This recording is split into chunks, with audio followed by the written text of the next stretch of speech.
나스트란 익히기입니다. 본 웨비나에서는 선형 정적 해석만 다루게 될 텐데요. 시간상 선형 정적 해석을 다루게 되고, 이 선형 정적 해석만으로도 충분히 많은 내용이 있기 때문에, 어, 최초로 알고 가는 부분은 선형 정적으로 가시는 게 좋고, 추가적으로 응용이 필요하시다면 저희 쪽으로 연락을 주시거나 학습을 하시면 될 것 같습니다.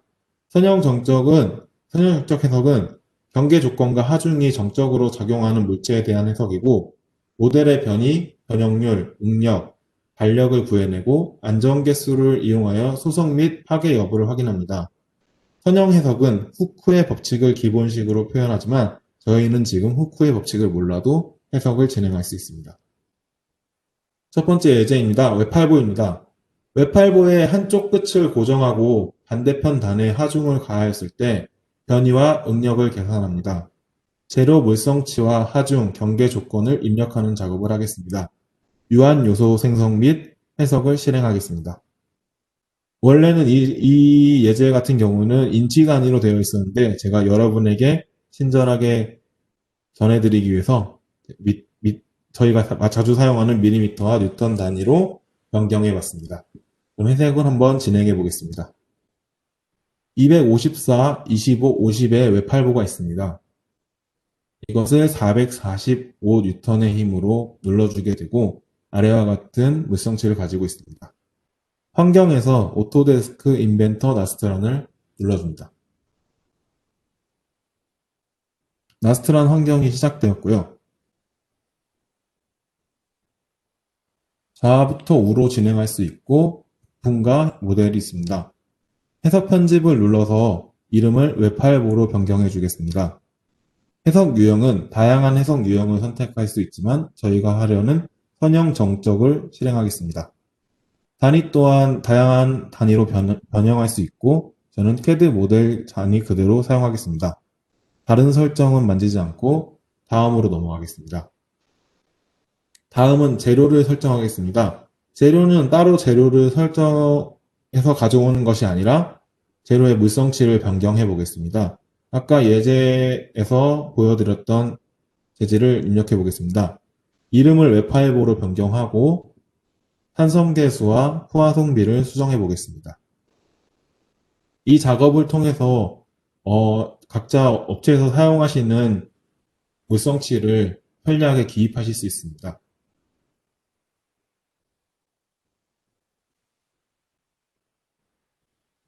재료에 웹파일보가 생긴 것을 확인할 수 있습니다. 다음으로는 이상화입니다. 이상화에서 방금 설정한 재질 웹파일보를 설정하고 색상을 선택해 줍니다. 이 색상은 메쉬를 설정했을 때 보이는 색상으로 조립품이 많은 파트로 되었을 때는 색상을 설정해서 솔리드를 구분하는 방법도 있습니다. 그리고 구속 조건을 눌러서 한쪽 면을 고정하겠습니다. 고정하고자 하는 면을 선택하고 고정 혹은 자유 그리고 X, Y, Z축으로 회전과 직선 방향으로 구속을 선택할 수 있는데요. 저는 왼쪽 면을 고정으로 할 거기 때문에 고정을 한 후에 확인을 눌렀습니다. 그리고 반대면에는 아래 방향으로 445N이 힘이 왔었는데요. 좌표계를 보시면 Y축 방향은 위로 되어 있기 때문에 아래 방향은 마이너스 445N이 되겠습니다.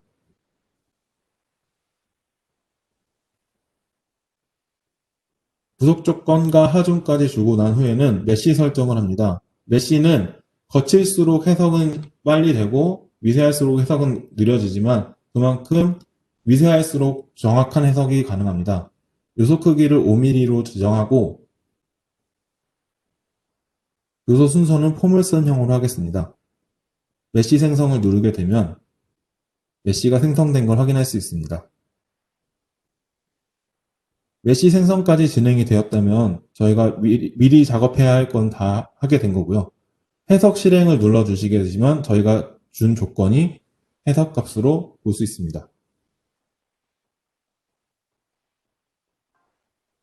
솔루션이 완료됐고요. 간단한 해석이기 때문에 금방 그 해석이 진행된 걸 확인할 수 있고 제가 원하는 형상으로 해석이 잘 된 것 같습니다.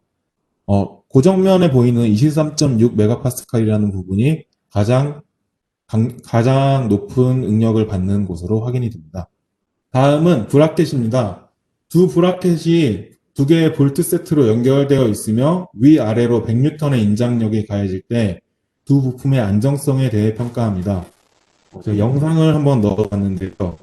두 볼트로 연결이 되어 있고 양쪽에서 당겼을 때 이런 형상이 나올 것 같다고 생각했는데 맞게 해석을 한 것 같아서 여러분께 한번 공유해 드리겠습니다. 역시 환경에서 오토데스크 인벤터 나스트란을 실행해 줍니다. 편집을 눌러서 브라켓으로 이름을 변경해 줍니다. 그리고 유형은 선형 정적, 단위나 다른 옵션들은 그대로 진행하도록 하겠습니다. 했다면 또 오른쪽으로 넘어가야겠죠. 재료를 눌러서 이번에는 재질을 선택하겠습니다.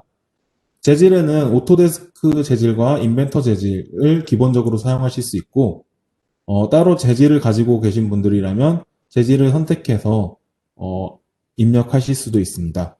저는 오토데스크 재질 라이브러리에서 강철을 선택하겠습니다. 강철에 이런 값들이 다 나왔는데요. 저희는 항복 제한을 한번 집중해 주시면 좋을 것 같습니다. 재료를 설정했으면 빙속여제 이상화를 할 차례입니다. 강철을 지정하고 색상에서 핑크색으로 역시 하겠습니다. 진행하고 확인을 누르면 이상화의 솔리드까지 지정이 되었고 저는 이 해석에서 볼트가 필요가 없습니다. 그래서 필요 없는 해석을 우클릭하여 해석에서 제외를 하면 그 해석에서 제외를 할 수 있습니다. 그리고 이제는 아까는 단품이었기 때문에 접촉 조건을 주지 않았지만 지금은 접촉 조건을 줘야 되고 먼저 구속 조건을 하겠습니다. 구속 조건은 볼트로 연결되어 있는 부분은 서로 구속이 되어 있어야 되기 때문에 고정 조건을 주겠습니다.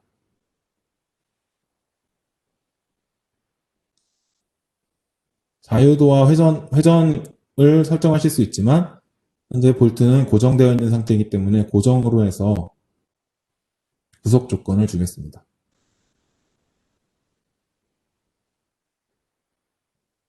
구속 조건을 주었다면 이제 하중으로 해서 위아래 양 끝단에 100N의 힘이 전해진다고 했는데요. Y축으로 힘이 100N이 받기 때문에 100N을 입력해주고 반대쪽 면에는 좌표계와 반대인 마이너스 100N을 지정해 주겠습니다.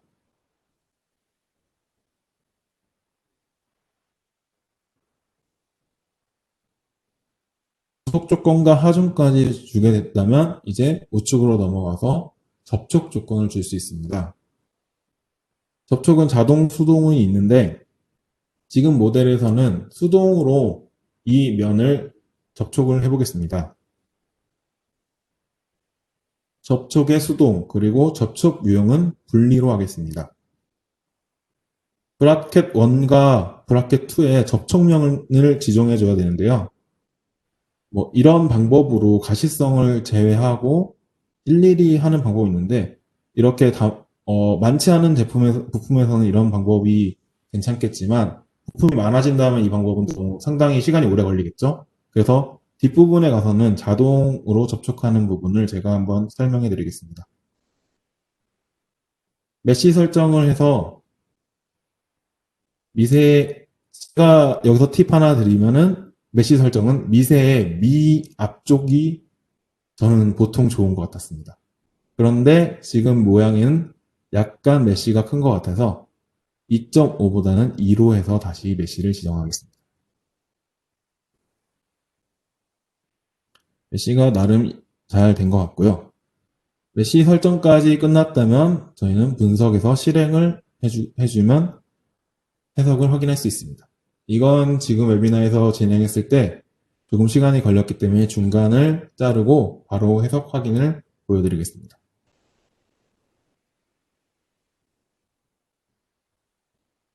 볼트로 고정된 면과 위아래로 100N의 힘을 받는 것이 그대로 표현이 되었는데요. 36.31메가파스칼이라는 최대 응력 지점도 확인하실 수 있습니다.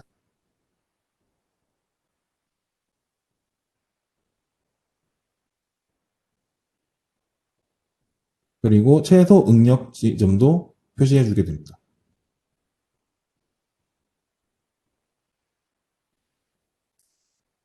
결과값에서 편집을 들어가게 되시면 애니메이션 등 각종 옵션을 확인할 수 있고요. 지금 현재 모델을 보시면 너무 벌어져 있는데 이러면 문제가 있는 거 아니냐 하시는 분들께는 실제 형상은 이렇게 됩니다. 하지만 해석에서 시각적인 효과를 주기 위해서 10배수를 준 값이 되겠고요. 이 값을 변경하게 된다면 너무 벌어져 있지 않은 형상으로 할 수 있습니다. 이것을 업체에 보내거나 할 때 이거 너무 벌어져 있거나 너무 휘어져 있는데 괜찮은 거냐 하고 오해를 하실 수도 있기 때문에 적당한 값으로 설정을 해서 보내주시는 것을 추천드립니다. 변이값도 알 수 있습니다.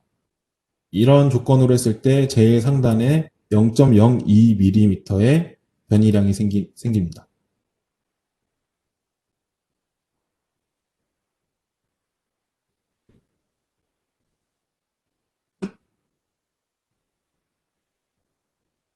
이 36.31이라는 최대 응력값과 아까 지정했던 강철에 제가 기억하라고 말씀드렸던 항복 제한값이 있습니다.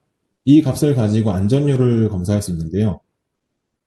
207이라는 항복 제한값과 최대 응력값 36.31을 가지고 항복 제한값 나누기 응력값을 했을 때 5.7이라는 숫자가 나왔고요. 보통 안전율은 회사마다 다르긴 하지만 3에서 4를 준다고 했을 때 지금 현재 모델은 5.7이라는 안전율이 나오기 때문에 안전하다고 볼 수 있을 것 같습니다. 다음으로 넘어가겠습니다.